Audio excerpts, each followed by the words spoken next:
મારું નામ પટેલ હિતેશ દિનેશભાઈ. આ મારી મમ્મી, હું એમનો દીકરો. સાંજના 8 વાગે ઘરેથી 3-4 જણ બાજુમાં રહીને ડોગ લઈને નીકળ્યા. હું એમની પાછળ ગયો.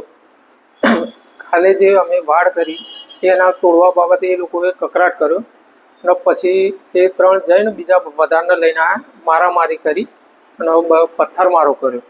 પથ્થરમારામાં મારી મમ્મીને ઈજા, પગે પથ્થર વાગ્યો, એ પડી ગઈ. પછી એને ચક્કર આવ્યા.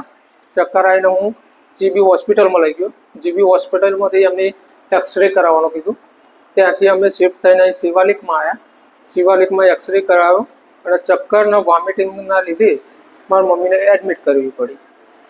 અને આમાં પછી દવાખાના આવ્યા પછી ખબર પડી કે મારો જે દોરો હતો એ આ માર જૂથમાં એ લોકોના લીધે દોરો મારો તૂટી ગયો અને અત્યારે હાલમાં મળતો નથી. અને આજે સવારે હું ઘરે ગયો ત્યારે એ લોકો દ્વારા વાતો કરતા હતા કે તમને પોલીસ 4 દિવસ બચાવશે, 5 દિવસ બચાવશે, પછી કે તમને કોણ બચાવશે, એવી ધમકીઓ આપતા હતા. એટલે મારી વાઈફને એ બી ગયા તે મને જણાવ્યું એમને.